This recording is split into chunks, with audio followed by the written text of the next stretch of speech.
ઋષભભાઈ, અત્યારે 1 વર્ષ થયું, જેમ આપણે વાત કરીએ એમ આ પ્લેન ક્રેશને એજન્સીઝને બધા જે કાર્ય ચાલી રહ્યા છે, જે તપાસ એજન્સીઝના કાર્ય ચાલી રહ્યા છે, રિપોર્ટ વિશે ઘણી બધી વાતો આવી રહી છે.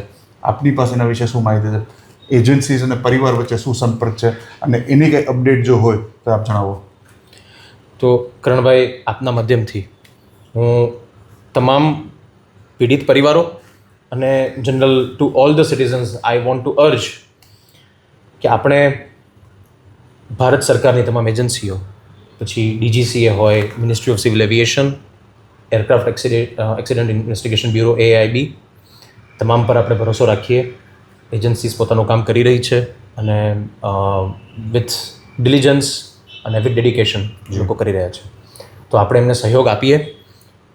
રિપોર્ટ હજુ પેન્ડિંગ છે, ઇન્વેસ્ટિગેશન ચાલી રહી છે, એટલે ઇન્વેસ્ટિગેશનના આઉટકમ પર કોઈ કમેન્ટ આપણે ના કરવી જોઈએ, પણ એમને પૂરતો સહયોગ પરિવાર તરફથી છે. બિલકુલ, સારી વાત છે. આપની સાથે શું સંપર્કમાં છે પરિવાર સાથે? એટલે કોઈ પ્રકારની કંઈ માહિતી માટે કે કોઈ પ્રકારની કોઈ ઇન્ફોર્મેશન જે હોય તો એ બાબતે કંઈ કહી શકો એમ?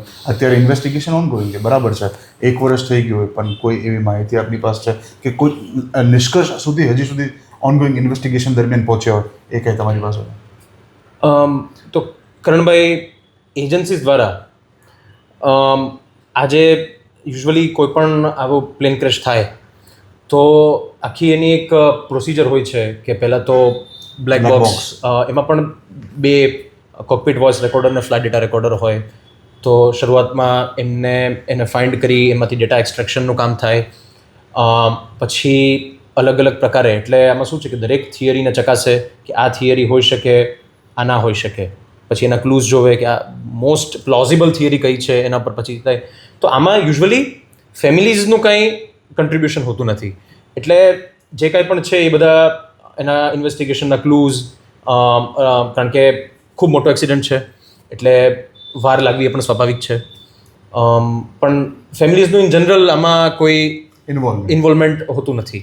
ઓકે. આપના આઈ થિંક સિસ્ટરની કંઈક ગઈકાલે મીડિયામાં સ્ટેટમેન્ટનું કંઈ આવ્યું હતું કે કંઈક એમનું ને એર ઇન્ડિયાના જે કંપનીના અધિકારીઓ છે એના વચ્ચે કે કોઈ તપાસ એજન્સી, એ શું બાબત હતી? તો આ 2 કમ્પ્લીટલી અલગ વસ્તુ છે કે જે તપાસ એજન્સીસ છે એ ભારત સરકાર અને DGCA કરી રહી છે. હવે આ છે air India, company air India અને ટાટા, એ હું આપના માધ્યમથી બહુ જ ક્લિયર કરવા માગું છું કે totally separate things. Okay. Company air India / Tata, એમની સાથે દરેક પરિવાર અને કંપની વચ્ચે એક ઈમેલ કમ્યુનિકેશન ચાલતું જ હોય છે અને એ ગયા વર્ષથી, અને તે સ્વાભાવિક છે કે લોકોની પ્રોસિજર હોય. તો આ મારા ખ્યાલથી એ પબ્લિક ડોમેઇન પર આ ચર્ચા, એટલે બધું છે, મને બહુ આમાં ઊંડાણપૂર્વક મને ખ્યાલ નથી, પરંતુ જે હું સાંભળી રહ્યો છું એ પરથી તો બંને મતલબ પરિવાર અને કંપની વચ્ચેની મેટર છે તો એને પ્રાઇવેટલી ડિસ્કસ કરવી જોઈએ, એ અમે સ્પષ્ટપણે માનીએ છીએ. પણ આની સાથે ઇન્વેસ્ટિગેશન અને ગવર્મેન્ટ એજન્સીસને કોઈ લેવા દેવા નથી. આપણે કહ્યું કે ઇન્વેસ્ટિગેશન ઇઝ ગોઈંગ ઓન. જી. સાંજ સમાચાર ફેસબુક પેજને લાઇક કરો, વિડીયો શેર કરો અને વધુ વિગતવાર સમાચાર માટે sanssamachar.net વિઝિટ કરો.